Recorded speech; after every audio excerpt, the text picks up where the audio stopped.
Hi, and welcome to the show where we share the stories of the many who intersect with our healthcare system but are rarely heard from.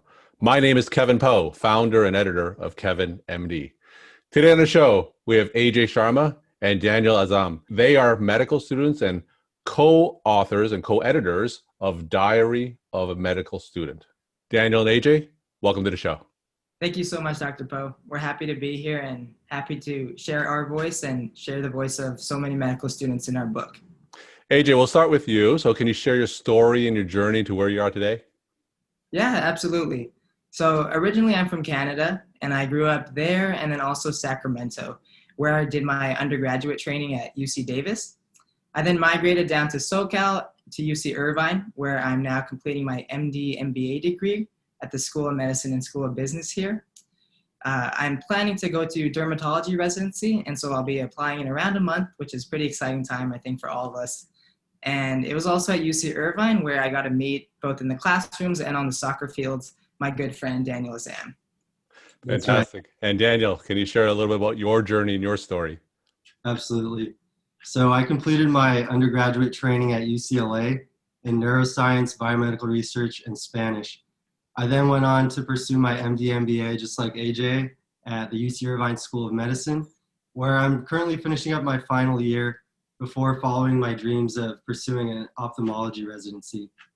I would say definitely the highlight of my years in medical school was when AJ and I co-founded Diary of a Med Student, which is a medical humanities nonprofit encompassing our new book, which compiles more than 200 stories from over 50 medical schools across the country. And we just published the book this week on Amazon and Barnes & Noble. And our article on Kevin MD is an excerpt from the book. Wonderful. Let's go right into that article, Daniel. As a medical student, you find potential patients everywhere. Now, for those who haven't read that article, can you walk my audience through it and share the story of why this particular excerpt was the one you decided to share? So this all started when AJ and I were newly minted third-year medical students, and we were working long hours on our medicine wards.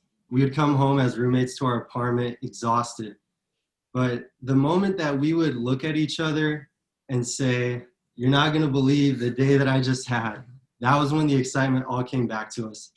And so that really became our routine. We loved doing it. We looked forward to it every evening. And we started sharing our stories with some of our classmates, and we were met with so many more of their stories in return. And to all of us, this was therapeutic, and it made us feel that we were not alone. And so that's really when we started to dream. We wanted to create a safe space for med students across the entire country to reflect on their emotions and express them as tales of joy, sorrow, humor, and inspiration. And so really that's how Diary of a Med Student was born. We were blown away by the excitement that our project was generating, including garnering support from Sketchy Medical, Online Med Ed, Boards and Beyond, and Dr. Abraham Verghese. And we decided to turn our project into a nonprofit, dedicating 100% of the proceeds to our scholarship fund for medical students. This story takes on a more humorous light, reflecting on that feeling that we get as medical students when we're going about in our daily lives. And in different scenarios, somebody asks that famous question, "Is there a doctor in the house?" Excellent. And AJ, can you tell me more about some of the other stories that's in the book? What are some general themes that you're detecting from the medical students today? Absolutely. So I think what's so unique about this book particularly is that it captures the feelings that we go through during our training at this time in history. And I say this time in history because I think everyone can appreciate how unique of a year 2020 has been. And I think that definitely reflects in our book as well. So in terms of some overall themes that you might see in the book, I think one of them obviously is the effect of the COVID-19 pandemic on medical training and how that's affected the experiences that medical students go through, whether that's good, whether that's bad, whether that's simply just different. It's really interesting to see how that has affected training in today's world. And I think that similarly, the growing knowledge of inequalities in healthcare that often stem from systemic barriers and racial inequalities that have been around for so many years, I think that's another theme that you'll find is very prevalent in the book as well. A lot of experiences that medical students have that perhaps that we ourselves can't relate to is reflected in the book. And I think that's what can be so valuable from reading the stories from other medical students, is you really get the chance to see what they're going through and how the current events have affected their training and what it means to them to be a medical student and a physician in training. In addition to, overall themes that I think every medical student goes through, like imposter syndrome or feeling like they're drowning in work, but also humorous things like not knowing if you gave the right presentation or if you missed anything important when you're talking to an attending or a patient. You also get to see how today's society in 2020 has really transformed the medical student experience. AJ, so could you give us a little bit of a sneak preview of one of the stories? How has COVID-19 specifically affected medical school training? I think we can all kind of appreciate what it might feel like when you see your first patient. Your first day on third year, you're all dressed up to the nines. You got your tie sharp, your white coat clean, your chest out. You're ready to go see that first patient when you walk through the door. But with the 2020 pandemic, your first patient isn't through a door, but it's going to be through a webcam. And I think that difference is quite huge. When you're in your first and second med school years, you don't practice through Zoom. You don't practice through FaceTime. You practice in person because that face-to-face is so important in the doctor-patient relationship. So to hear perspective in the book, for example, where a student's first patient experience is through Zoom and is through a webcam, I think it just goes to show really how much the pandemic has changed both the lives of patients, but also the lives of students and doctors as well. Daniel, can you share some of the challenges medical students are facing and if some of those challenges are reflected in some of the stories that they're sharing in the book? I think some of the challenging themes in general, being in the medical world, have to do with some of the things that AJ was touching on, which are really burnout is a prevalent thing that we're facing these days. And physician wellness is becoming so much more important. At the beginning of medical school, we found that people in their first year were often feeling this sense of imposter syndrome, feeling like they don't belong there, everybody else is better than me, and just this negative monologue that's going through their heads. And we found that a lot of the things that people are going through have to do with the fact that they don't realize that everybody else is going through the same thing at the same time. And so many have gone through this before. We found that many of the stories reflected a lot of general themes in the anatomy lab, my first patient, and just really honing in on the early stage of medical school about what does it mean to take care of that first patient that you experience. And then we found that a lot of the stories, especially from some of the older medical students, were really taking a step back and looking at the big picture outside of medical school, realizing that, hey, I'm a human, I have a personal life too. One of my favorite stories kind of takes you through the perspective of the partner. And it's talking about how the partner never gets to see me, my partner always misses me, they wonder where I'm gonna be, all of that. And then in the end, the funny little touch there is that the partner was actually the medical student's dog. So it just kind of shows that we're human, we have a life outside of medicine. And it was really touching for us to see that medical students are starting to really hone in on that and express that and share that with others. We're talking to Daniel Azzam and AJ Sharma. They are the co-founders and co-editors of Diary of a Med Student. AJ, I have a lot of medical administrators and medical educators who listen to this podcast. From a medical school perspective, do you have a message for them? Is there any areas of medical education that could be improved today?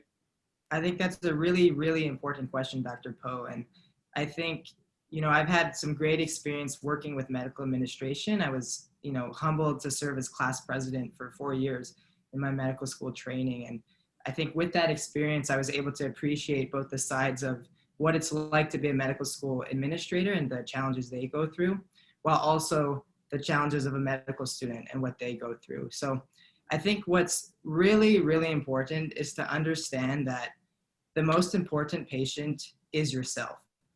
And what I mean by that, and how that can relate to medical administrators, is that the students have to be supported and have to feel well and healthy in order for them to succeed, both academically and also with their patients.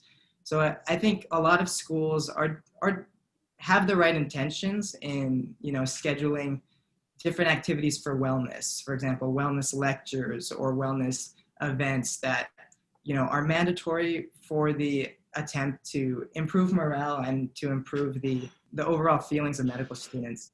And I think, again, those are very well intentioned, but sometimes it adds perhaps, just more hours to a very busy schedule of a medical student's day.